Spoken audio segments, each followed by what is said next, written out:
My name is Pam, and this is Phoebe. We're class of '84, and a great class. And of course, we welcome. Yes, great class. we love our class. We love our class, but we welcome all other classes. And so, yes, so we're going to be talking about raising readers. For those of you who don't spend a lot of time around children, we're going to ask you to tap in a little bit to your own reader within yourself, to kind of challenge and interrogate a little bit how you're reading these days, because for all of us, reading is a bit perilous itself these days. How we're reading, what's being given to us to read is a lot more powerful than it was when we were here at Amherst. And so the work of becoming a reader is always continuing. We're always becoming readers for all of our lives. We continue to become ourselves, and reading is such a huge part of that, how we are in the presence of other people's lives and other people's ideas, and also how we make sense of our own selves and our own lives. And so in this session, Phoebe and I are going to talk about this kind of a progression or a journey of the reader from a very young age all the way through till adulthood, including us. So we want to start by inviting you to, before we begin, to invite you to think about your own life as a reader, and a time in your life when reading has meant something very profound and powerful to you. And if you could, in that way, take a minute to turn and talk to the person beside you if you don't know them. Introduce yourself. If you're sitting with someone you do know, maybe turn to the person behind you and invite them to join. Take 2 minutes to turn and talk. All right. So let's come back together and, hold on to that. Oftentimes, for myself as an educator, when I ask children that question, and teenagers that question, oftentimes they'll say, I don't have a time like that. And in that moment, we can say, we're going to make a new commitment to that, because that feeling of when reading changes you, or reading feels joyful to you, or feels like it's moved you in some way, that everybody has the right for that. And so Phoebe and I have been extremely good friends for a really long time, since college, and it was a kind of a match made in heaven in the literary journey that Phoebe will tell you hers. Just in a very brief nutshell, my work has been all around literacy since I graduated from Amherst, and I started as a teacher of the deaf because I was very interested in linguistics and also communication and culture and how language brings us together. And I learned a lot from that early work and went on to become something of a literacy entrepreneur. I created World Read Aloud Day, which is celebrated every February, Lit Camp, which is used in school districts across the country and around the world, and now a new program that I have coming out in the fall for parents and caregivers on helping your kids read from a very, very young age. So all kinds of great things that I've been able to experience, even traveling around the world with my organization, Lit World, and visiting with communities, asking the question, why does reading matter? Why will reading matter for you? What will reading bring you that you really want? Let's do it that way. Let's do it that way. And I think no matter where we are, we have to ask ourselves that question, right? So that's me. Also, my husband, Jim, who also went here to Amherst, and I are grandparents of a 2-year-old that we take care of him every afternoon from 2 to 6 p.m. And so, he's like Gus. He's like the experiment of a lifetime, basically, which with the blessing of his parents. So thanks to Gus, we've created a really great early literacy program dedicated to him. And then Phoebe is literally, she will be very modest. She's a legend in the field. So I just want to turn it to you, Phoebe. So I come to it from a slightly different perspective, from the publishing perspective. I have only been in children's publishing since I left Amherst. So I'm here to talk about the kinds of books that we acquire for children. And we are grateful to educators like Pam for helping get the word out. And I always ask her, did you read 20 minutes to Gus? It's 20 minutes. That's all you need to do. So Phoebe, from Phoebe's perspective, also Phoebe has been looking at the landscape of why these times are so perilous. So we're going to talk a little bit about that too.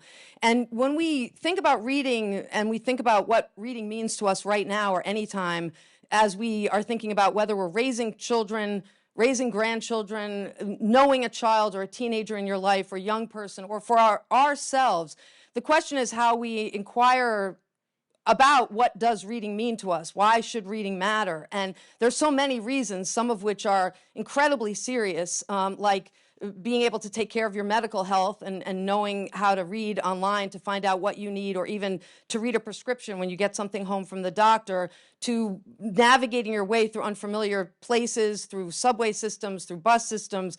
There's all kinds of ways that if you have literacy, it's like breathing. Like, you don't think about it. You looked at your program today, you knew where to come when you got here, you looked at the sign to say that's the right place. If you don't have literacy, which many, many children in this country don't have, young adults, and the statistics are really not good, when you realize that reading for them not to have it is like not being able to breathe. It's really that serious when you don't have access to it. But when you do, you kind of feel like it's just there. You're not even noticing it. So for my work and for Phoebe's work, I think a lot of what we're doing is really advocating for the right that everyone has to have this why we read. Phoebe, what stands out for you in that? Okay, so I want to bring up something that Frederick Douglass said. I want to just make sure I quote it properly. Once you learn to read, you will be forever free. As we know, in this country, enslaved people were not allowed to read. It was not legal for them to read. I think women were not allowed to read. It's so imperative. You will not succeed in life if you cannot read, if you do not read. So, like, just thinking about success, that's one of the keys. We have national ambassadors for young people's literature, and so often the mission statement is reading is not optional. It is that it's really the only way to make it.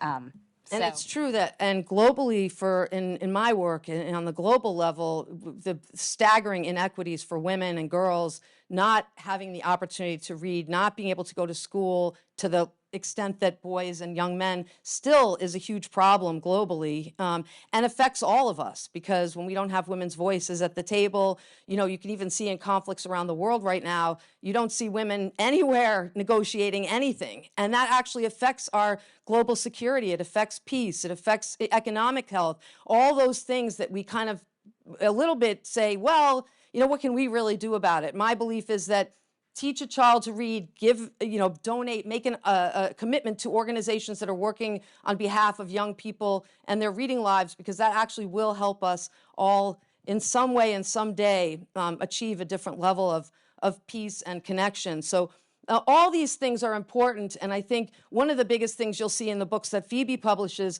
is this idea of building empathy by reading. And when you read, you say, wow, I wouldn't have thought of it that way, or I never would have thought of, I couldn't have imagined a life like this, but I read something about it. That's not a small thing. It helps us to stop othering each other and to be present for each other and to care about each other. So we see reading as much more than just words on a page or on a screen. It really is essential for humanity and for democracy, and children who don't have the opportunity to learn to read, they're hungry to learn to read. When I've traveled around the world, parents will say to me, I would do anything. The first thing, of course, is safety, physical safety. The second thing is food and water. The third thing is literacy. They'll say that over and over and over again. It's that important. So the question is, why are these perilous times? Well, yes, but also the question Phoebe and I asked was, why are these perilous times for reading? And why in these perilous times does reading matter even more now than ever? Phoebe, say a little bit about that. So, you have to think about what the kids are reading and who is writing the books, and also think about the demographics of the children in this country under the age of 18. What do they look like? It's become quite clear to people, especially in children's publishing, that the books that are being banned are on certain subjects. It was really shocking to us, some of the books that are being accused of teaching critical race theory. We actually have some samples on the table in the front, so come on down later and browse.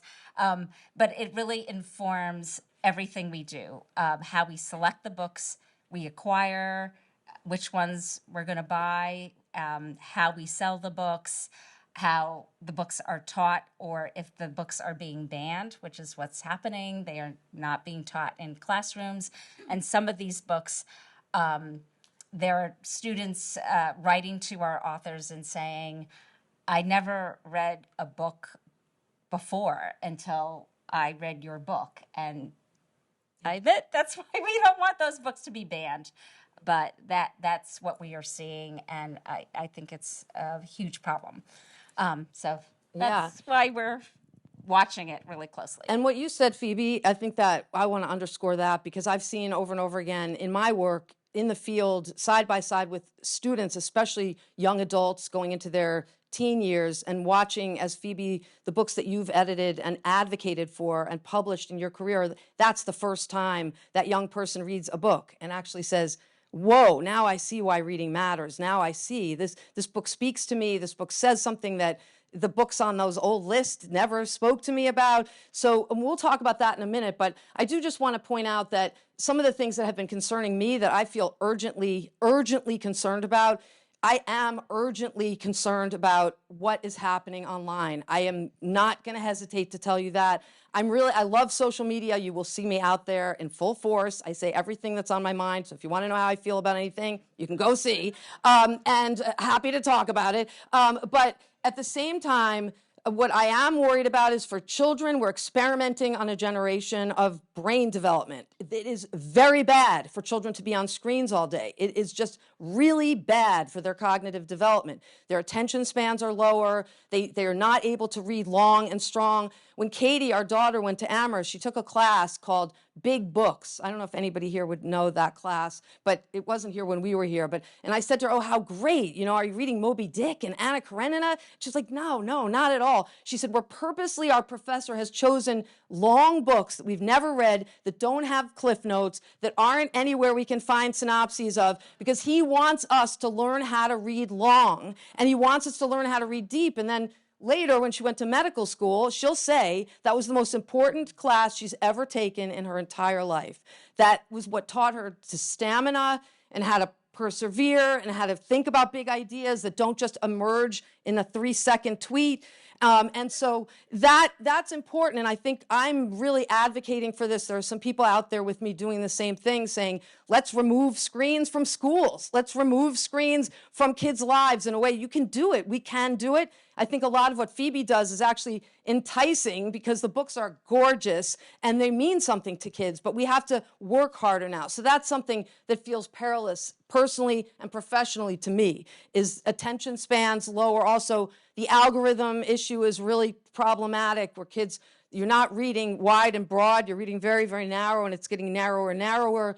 And then the other thing is, I would say about that I'm worried about is just about right now is post-COVID. That was a long time for young people to be isolated, a really long time. So when we were like, okay, we're done, everybody get back, let's go. All right, let's get into it again. Even for us, it's like, are you as likely to go, everywhere, anywhere, all the time? No. But for young people in particular, the reading scores have not resurfaced since COVID. I think that's 3 years. Kids were very isolated socially. And as I've seen, even just working with Phoebe's books, book clubs, talk about books, conversations about books, that was like done online, which is very different from being in person. So take just 1 minute if you could. Again, turn and talk maybe to someone you didn't talk to the first time, turn the other direction or behind you or in front of you. Take a minute. What feels perilous in these times that reading might be a salve for? Take a minute to turn and talk.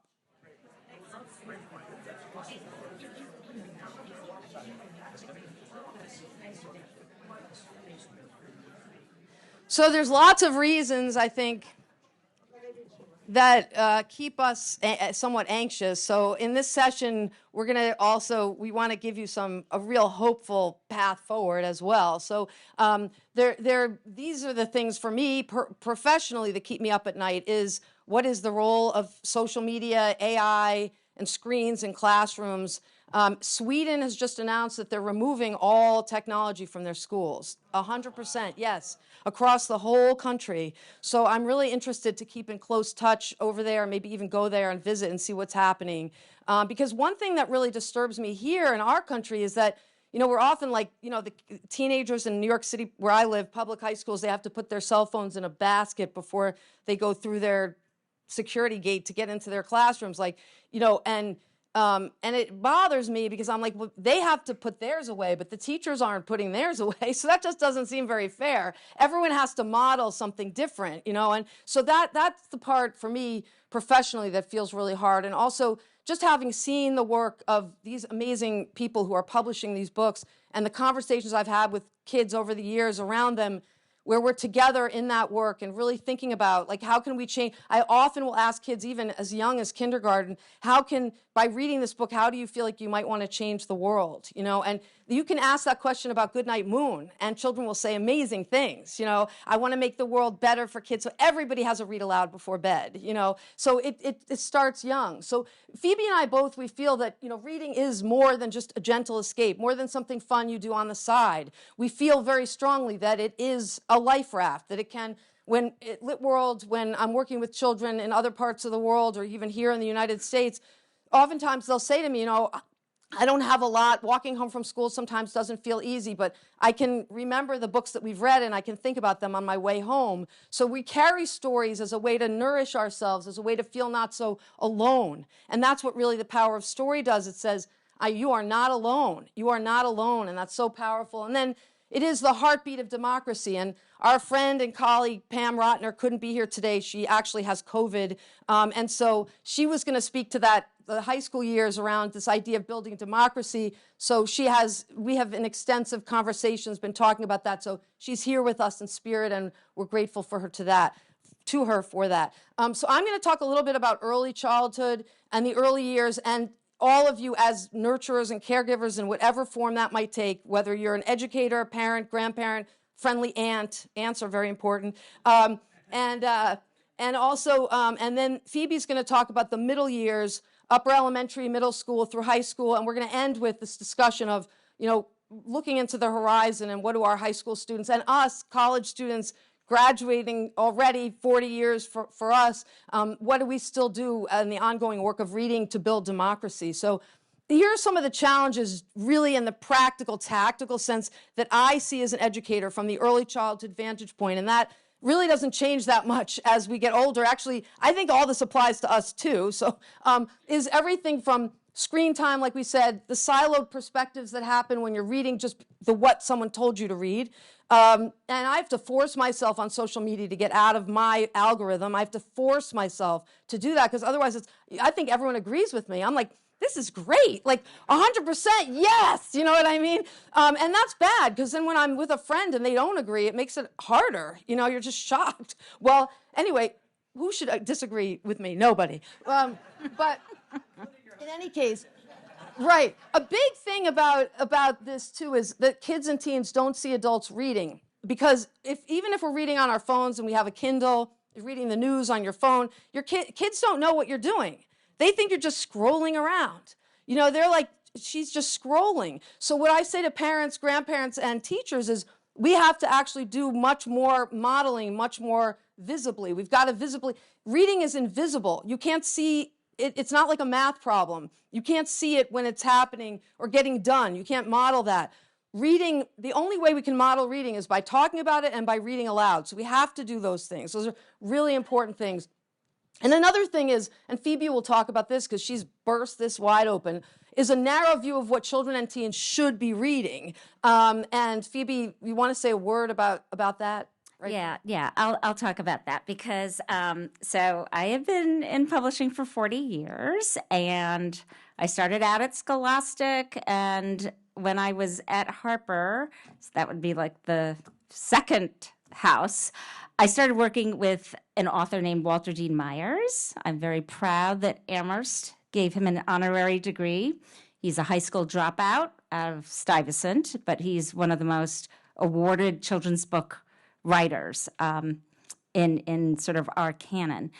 But he wrote for boys, and he wrote for urban boys, mainly kids like himself who were raised in Harlem. He said to me, I loved reading, but I would get beaten up if the kids from the neighborhood saw me coming out of the library with a book, so I would just put the book in a brown bag and hide it. But he and I started working together, and we felt really strongly that there were boys who read books, but I was really surrounded at Harper by, women editors who were acquiring books for teen girls, because teen girls read voraciously, unlike teen boys. But we felt that there were still books that were appropriate for boys. And indeed, Walter was one of the first children's writers who figured out what kinds of books not only Black boys would read. We would get fan mail from kids that we knew were from suburban, wealthy communities, wealthy white communities in California, on the East Coast, boys writing to him and saying, you're the only writer who writes real stories, real dialogue about experiences that I can relate to. And it was so revelatory to me that writing about a kid who makes a mistake, some urban kid who makes a mistake, was, because of the power of the story and the writing,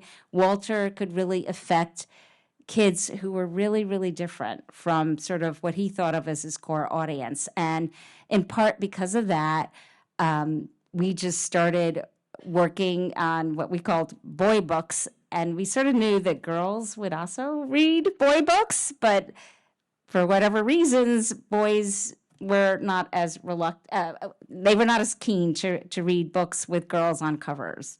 Not sure how to unpack that one. But anyway, that was like the start of my commitment to trying to find different stories that would appeal in a more universal way, and learning that it really helped kids to read about somebody else's experience and realize that it actually said something that was meaningful in their lives too. That's so powerful. And also really cannot be underestimated. Walter is a giant in the field and considered to be one of the greatest children's book authors ever. And so if you don't know of him, we have Phoebe to thank for his career, really, because she really amplified his voice and made it possible for him to influence many hundreds of millions of children. So that's a great example of that. And school districts, one thing we can do as adults, if you have children or teenagers in schools, is really take a very, very close look at the school list for summer reading, especially. To me, summer reading lists are the bane of my existence. Parents call me night and day, starting like now, and they'll say, my kid has this assignment for the summer, can't stand these books. What am I going to do? I'm so mad at my kid. He's not doing the homework. And I immediately am like, what are the books? What do they have to read? Your kid is right. These books are horrible. Who would want to read these books? No, I don't totally say it. I want to teach young people, you do sometimes just have to do what you need to do to get through school. But at the same time, I think we can advocate more as parents and grandparents to say to our school districts, what's on these lists? Not just about, I think this took a bad turn with the banning side of things, but just in a positive way, what are the more recent books? Because school book lists, we've made an assumption that, for example, and brace yourself if you don't agree, but like Ernest Hemingway, who said, he's the best? I don't know. Who said that? Some guys a long time ago said that. If a lot of people don't like him, I never did. I was like, what is this guy? Why is he so bossy? And everybody in his books, they're always fishing and stuff. I don't know. And why was all the books were about fishing, all the time? What was that? I totally did not get it. And so that is just a brief example of these terrible lists. So that's one thing. The other thing is the statistics bear out that there's something called decline by 9, which is really serious, and you can't really get that time back to some degree. I work with a lot of teenagers who, like Phoebe said, Walter opened the door to them for reading, and many other authors that she's published since, including Nick Stone and others who just opened those doors. Captain Underpants, Dave Pilkey, I owe this guy a huge debt because he's opened the door to reading for so many kids. Parents, your temptation is to say, You've read those books already. Those aren't real books. Graphic novels, those aren't real books. Stop doing that. If you've done that, just forgive yourself and move on, but don't do it anymore, because kids really love those books, you know. And I'm just going to give a few tips, thoughts, insights. And again, if you're not raising a child right now, maybe just something to think about for your inner child. And then Phoebe will talk about our older students' children as well. But when I think about some of the things that I think are best practices for all of us as caregivers or educators or just people who love young people, if you want to, again, support the work of literacy empowerment, it's a great issue because it goes on both sides of the aisle. It's like I always say it's one of the few things everyone agrees on in a democracy, for sure. But some of the things, just to say briefly, are one is that we have to show that we're readers. We've got to really be vigilant to that. Every day are we demonstrating to young people that we read too? As I said, if you're reading on phones, tell your kids what you're reading. Talk to them about what you're reading. Say, oh, I was just reading something in the news that was really interesting, and I read that on my phone, and here's how I do that. And then just also print books. You'll see after Phoebe has these beautiful books here, we're in like the, what is it, what is it called? Like when you're right at the very beginning of technology. I mean, AI hasn't really caught up to the brilliance of authors on the page. So we're in the horse and buggy phase of books online. So when you look at a book online, it's really like a picture's been taken. It's like a PDF. Like if you look at your Kindle, it's just a PDF of a book. It's not that great. When you have a three-dimensional book and this amazing cover art, and if it's a graphic novel, incredible. I don't know if any of you have tried to read graphic novels on the Kindle. It's really hard to do it. I'm constantly like doing this with my phone. It's not easy. So I'm really, really into print books. Like if you are raising children or you're visiting grandchildren or whatever, in your life, find a way to get kids print books, access to them, because it's still important and it actually really feels different. And watching Gus at the age of 2.5, it feels really, really different. We try not to have him see any screens in the time he's with us at all as part of our experimentation. And sometimes Jim will get a really important call from work, and I'm like, go in the bedroom and shut the door right now so that he can't see that. I've become sort of extreme because I'm scared. I really am. I see third graders, fourth graders, fifth graders. It just isn't feeling good. The other thing is, and Phoebe's saying this too, but I think this idea of valuing, not judging. Children want to reread for very important reasons. They want to reread because rereading is a way for them to process information and really make sense of the world. When Harry Potter came out, our kids were just at the right age. Like every year, they were at the perfect age to like grow with the characters. Most series, the characters don't change. They stay the same age. In Harry Potter, they grow up, which makes it a little trickier because you can't buy all the books for a third grader. You have to wait. So we were in the perfect moment, and Charlotte, our younger daughter, was obsessed. She had read all, the first one had come out. I think the second one was about to come out. When we went to England for a trip, and in a bookstore, she saw the copy of Harry Potter, but there it's called what is it called, Phoebes? And the Philosopher's Stone. So she stopped dead in her tracks, and she said, I need that book. And so, her older sister, in her, trying to be helpful, said, but Charlotte, that's actually the same book. And Charlotte said, back off, like, I need that book. And for the rest of the trip, like, we had to, like, move her down the street. She was reading it as if it was brand new, you know what I mean? But that's how reading feels for a young person. Like, I think it's sad we get older and we don't reread, because rereading is amazing to watch in young children, even if it drives you crazy. You've heard, Goodnight Moon or Knuffle Bunny a million times. But if they're doing work when they're doing that work, that's real work that they're doing. That's real literacy work.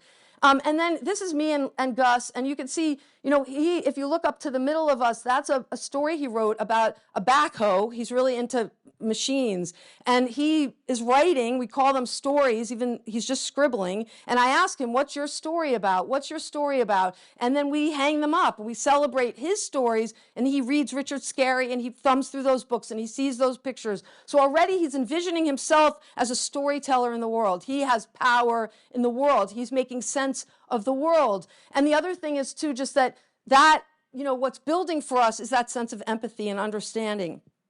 Something I'll just say, the read aloud is hugely important. I think when you have a great editor, the read aloud, it's just, the book becomes an amazing read aloud. Sometimes books don't work as read alouds, and we have to kind of figure that out. But there was a little boy in a class I was reading aloud to in New York City, and I was reading Where the Wild Things Are, and he said to me, this is like the best thing ever. And he said, why? I wish we could read aloud every day. And I said, well, we should be reading aloud every day. And he said, well, my teacher says we have to practice for the test, you know? And I said, but you know what? By reading aloud every day, you will perform better on tests.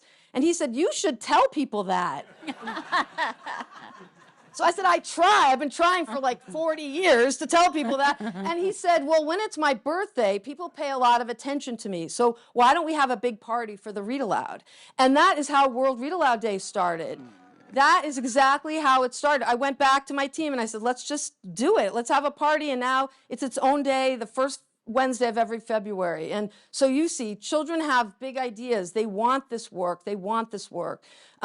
So just to, again, this idea of valuing, not judging, that is my mother with Gus. And they have such a special relationship. And a lot of it has to do with books. You know, she's very patient. He has a few books he reads over and over again. She just thinks that's amazing. I always say, everybody should be in the world like a great-grandmother. You know, it's like there's nothing but the moment in the present. Who knows how much time there is, but she knows that too. So it's right there, and he knows it, right? So that is powerful. And then the other piece, and then we'll turn to Phoebe to think about the older students, is giving young people agency over how they display books, what books are in their home libraries. This little guy loves Elephant and Piggy books, and he just wanted all the baskets to be Elephant and Piggy. You know, so rather than me saying, oh, you've read those books, we did that already, we have that basket, I say, yes, let's make stickers that we know to put that book back in that basket, and he feels like he has that power. Also, again, that child who wants to talk to you about books, don't quiz them, even for those educators in the room. Don't quiz everybody all the time. I said to teachers, stop asking questions you already know the answers to. When you say, who's the main character? No, yes.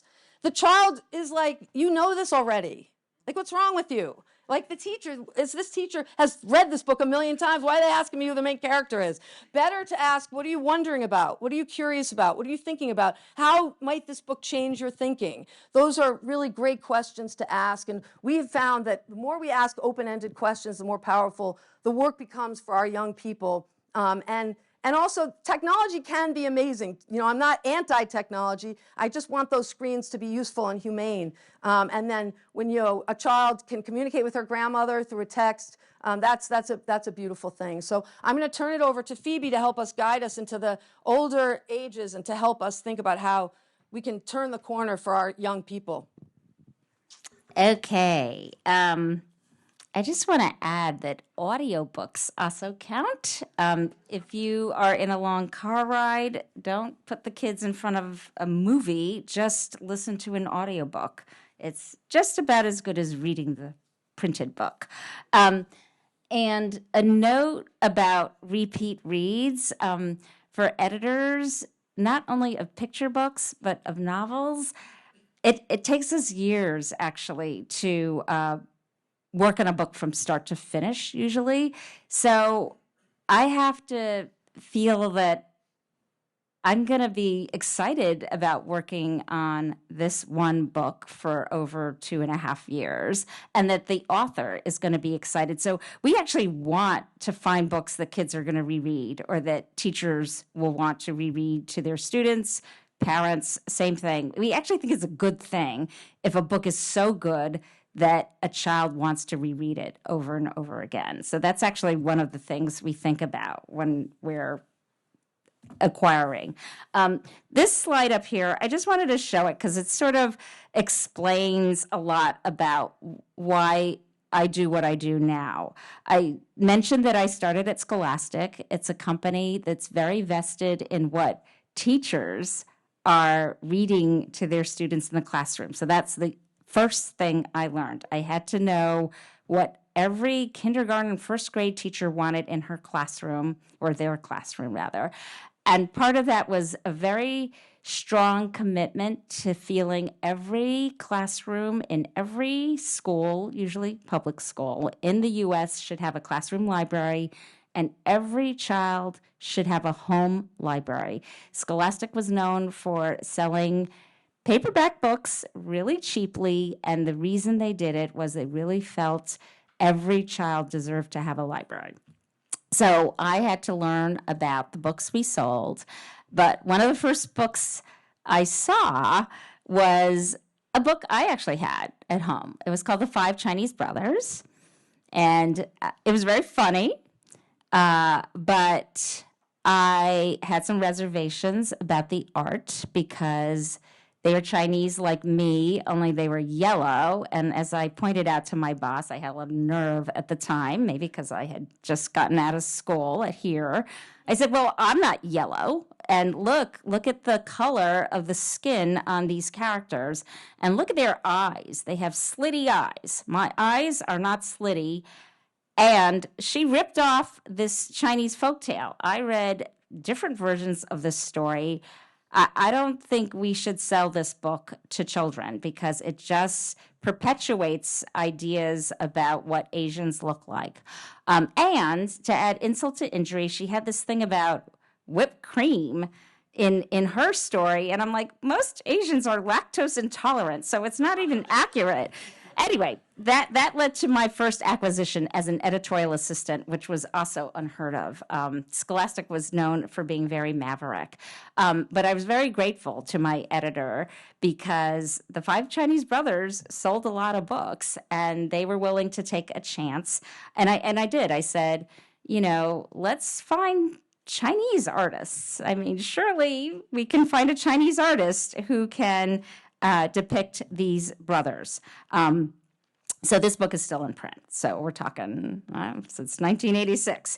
Another book that was very revolutionary was The Magic School Bus. So I will fess up, I am Phoebe in the book. So for those of you who know the series, but I'm not the Chinese kid. That's Wanda. My personality was like Phoebe, and I even wore jumpers back in the day. But this book was very revolutionary because it was combining fiction and nonfiction, and that was unheard of back in the day. So I started working with editors who came up with really radical ideas about how books should be made for children. And that was something I just kept on trying to do because, you try to be more original. But what we were also noticing was that the children that we were trying to create books for were changing. And they were not all white anymore. There were African-American children, there were Asian children, there were Latino children.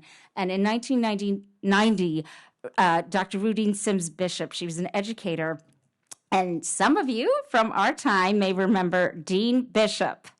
From 78 to 80, he was the Dean of Students right here at Amherst, but he was Dr. Bishop's husband. I was in such awe of Rudine, but I was even more excited the first time I got to meet Dean Bishop so many years after Amherst. But the reason Rudine is famous is she wrote about how mirrors, they reflect who you are.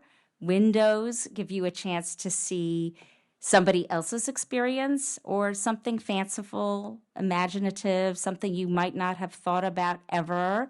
And sliding doors, the idea that especially for children, you need to be exposed to. It's imperative, actually, to be exposed to both. So she was writing in 1990, and then if we look at the next slide, there was at the University of Wisconsin-Madison, there was a group called the Cooperative Children's Book Center.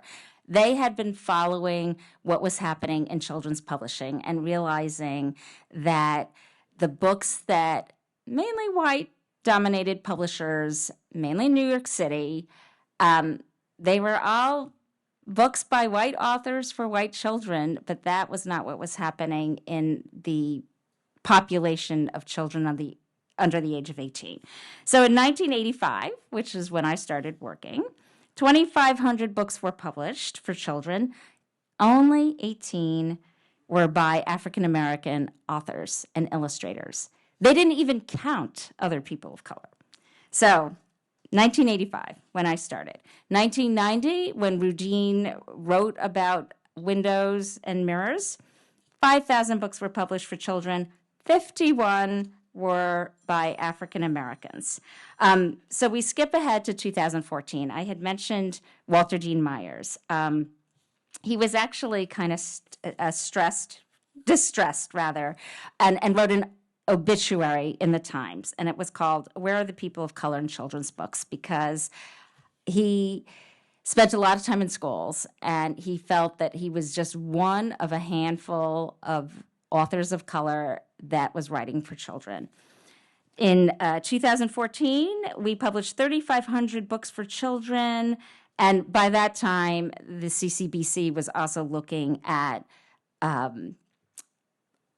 authors of color besides African Americans, thankfully. So now they were looking at Indigenous authors, Asian Pacific, and Asian American, and Latino. But again, relative to the number of kids in this country that are either the children of with an immigrant parent or BIPOC children, according to the CDF, 50% of our children under the age of 18 are children of color. And when you look at the 2023 statistics, it's still very, very little.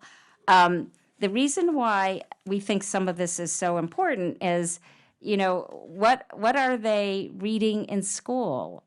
Should they be reading books about themselves? And we posit that yes, you have to be able to read a book about yourself alongside reading books about other people. It is the only way to create empathy. So what I started to do, 10 years at Scholastic and then 16 at HarperCollins, where I did get to work on some books that were a little bit more revolutionary. I got to work with a cartoonist. He had never written a book for children, but my child, Sam, was able to find his comic strip for me, and I started reading his comic strips. They were based on a character named Nate, Big Nate, who is a kid who has delusions of grandeur and is always getting in trouble. But they were so funny that I thought he really could write a full-length novel, and I encouraged him to do so. Then I ran into another author who was writing a fairy tale. I had never encountered anything like this before, but basically there are these two girls, Sophie and Agatha, and they get the children from their town get kidnapped once every 4 years. One gets sent to the school for good, where you learn to be a perfect fairy godmother, a perfect princess, and the other school, you get to learn to be a perfect villain. Like, it's okay to be the evil stepmother, and such. So Sophie, the blonde girl, can't wait. She can't wait to be kidnapped and sent to the school for good. And Agatha, her best friend, whose favorite color is black, knows she's getting sent to the school for evil. But of course, that is not what happens. Agatha gets sent to the school for good, and Sophie gets sent to the school for evil, and it's not a mistake. It's really top-notch fantasy writing. So I was really just trying to find books that I thought might like push the envelope just a little bit to just give kids a sense of reading something. Like great to have Judy Blume. You should still read Judy Blume, but maybe there was something else that you could read, like Jenny Han or Angie Thomas, sorry, or Jason Reynolds, just giving you some insight. I mean, I was a kid from New York City freshman year, they put me with Therese Fafard, the French Canadian from New Hampshire. My sister was terrified. She's like, she's a jock. What are you going to do? But it was the best thing. I mean, both of us had parents with a high school education. I mean, it was the best thing for us to learn how different we were, but also what brought us and kept us together. It was invaluable. So that is really what I tried to do. But then what we started noticing, I need to be candid that during the pandemic, we thought we were going to all lose our shirts in book publishing. But what happens is the parents that could afford it, they bought books because they wanted to supplement what was happening or not happening at home. So children's books, we saw, people were buying books, but they were buying the books they knew. And we realized that when you take a look at the books on this table, now I have 2 token white male authors. Everybody else is a person of color because I just felt that they needed to have an opportunity. And because of what I'm able to do at Random House, I was able to find new voices and give them a chance to share their stories, because that's part of it too. People need to share their own stories. But the other reason some of these books are here is because almost every single book on this table has been banned somewhere in the U.S., mainly in Texas, Georgia. Yeah, here's my favorite. Nick Stone is from Georgia, and they banned her books. Iowa, I won't go through the list. But one of the things that we have been trying to do at Random House and at other publishers is, we have joined lawsuits. When we hear that a book is banned, some of the adult titles won't surprise you. Toni Morrison is banned in a lot of places. Yeah, the Nobel Prize winner, banned. We do what we can to support our authors. It may mean joining lawsuits, helping advocate, for the librarian, the public librarians, the school librarians, the teachers, and obviously the authors. So that is something that has been happening a lot. But I think it's particularly dangerous when children's books are being banned. I think they deserve to have access. So it's not all gloomy. I mean, I think there are ways to help support authors. You can write letters, you can buy books. I mean, that's what's happening a little bit sometimes when people hear that a book has been banned. They just buy copies. That is what actually we did with Nick Stone.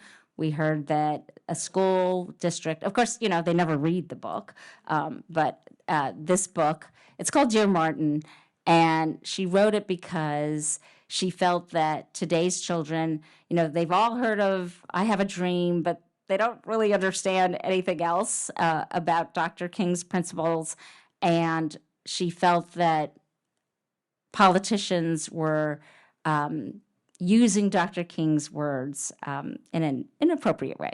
So she wrote a book. She wrote a book about a kid who starts writing letters to deceased Dr. King and sort of just questioning him like, I don't know. I'm the best student in my school. He's a scholarship student at a private school. He's headed for Yale, and he's being stopped by cops. And this is the book I referred to when kids wrote to her and said, I have never actually read a whole book before until this one.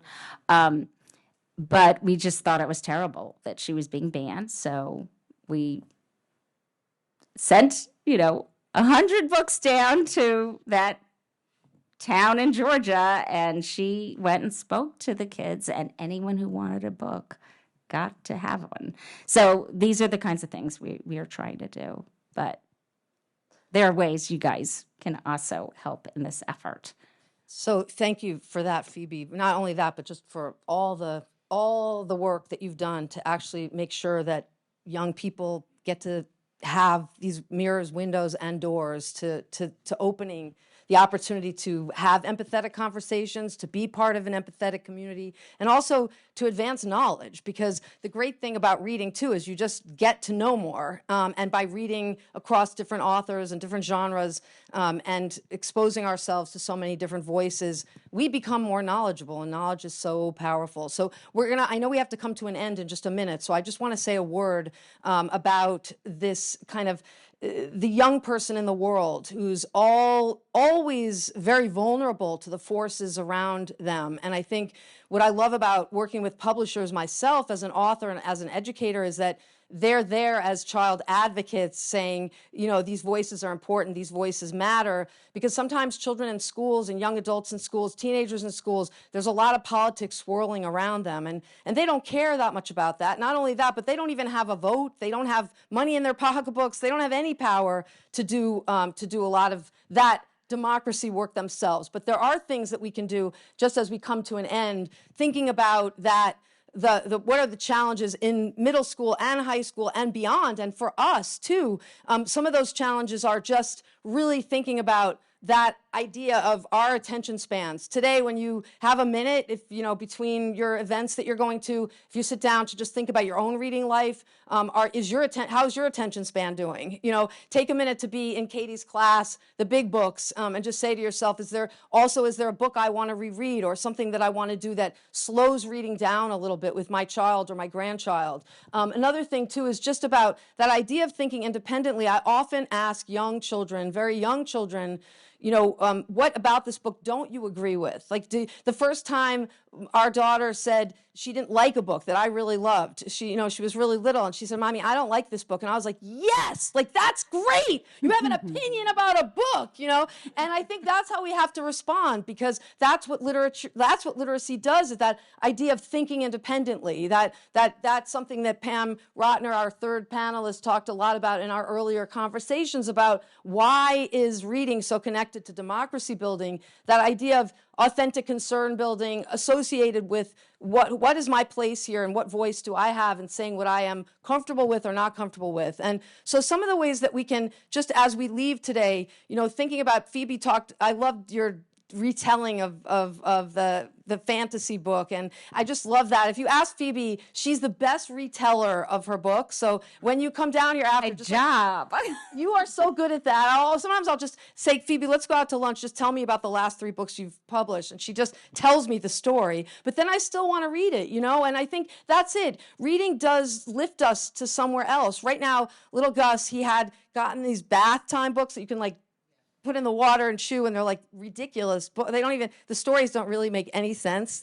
And so on the back, they always have these little pictures of other books in the series.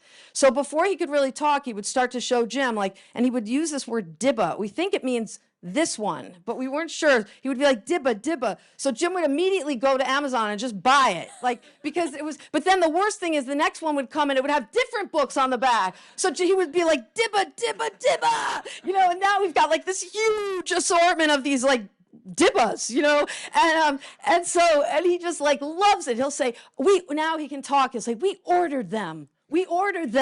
And they're not great books. Phoebe would probably cringe. They're really not. But there's something so fascinating about this idea of that curation of your life, of what's interesting to you, what's fun to you, what makes you happy. And the thing I'll say, just to kind of end with, is when I started putting this together, for Phoebe and I and Pam, I was realizing the same things we can do for the child who's very young, the high school student, the college student, and us, is find your reading role models, value and don't judge. If you love, rereading a mystery over and over, even if you know the ending, don't judge yourself. That's fine. You have 10 books on your nightstand or in your Kindle you haven't finished, so what?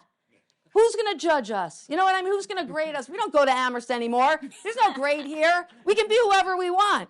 You know what I mean? So be you is what I'm saying. Be you as a reader. And also just be you as an empathetic reader. Is there someone you can read with? Is there someone you can talk about? Not necessarily reading the same book, but maybe the same topic. I don't agree about that with you, but let's read together. That will help us to try to understand and find something together. So we're going to end right here. Take just 1 minute, if you could, to think about a hope and dream you have for your own reading life going forward. Take a minute to turn and talk. I'm going to put up our contact information. Take that minute. We'll come back together for one more second. Take one last minute to talk. Oh, and we'll have some Q&A. Yes, do you want to? Yes, I want to make a comment. Yes, please. I read many years ago as a book on tape when I commuted with my daughter from Yonkers to Manhattan. So she had to listen to this book too. And it was a book on cultural literacy, and the author is named Hirsch. E.D. Hirsch. You guys probably Yep. know who he is. Yep. But he wrote this very interesting book about the importance of cultural literacy, because the New York Times apparently is written for a fifth grade comprehension level. But the concept of cultural literacy is understanding references that come out of Western culture. Now we would have to expand it to Hispanic culture, Black culture, other things like that. But the idea that a fifth grader would begin to understand the concept of an Achilles heel. And the other thing he would give the example of was the quote from Shakespeare, "In the affairs of men there comes a tide." And I believe that's Richard III. But it speaks to the concept of seizing the moment. So I think we should think about exposing the children that we have the chance to influence to things like mythology and things like the book about Dr. Martin Luther King sounds fantastic, and other things that enhance their cultural literacy. Some of them will get some Shakespeare in high school. Some of them may not get Shakespeare at all, but you have to go with the flow. Thank you. I appreciate that. We're coming right now to the end. I said, a hope and dream for your own reading life going forward. Make it one word. Do one last time. Turn and talk to someone beside you. What's one word? Stamina, love, connection. Name a word that represents your reading life. Take one last minute. And if you have any questions, come up and talk to us after. Thank you all.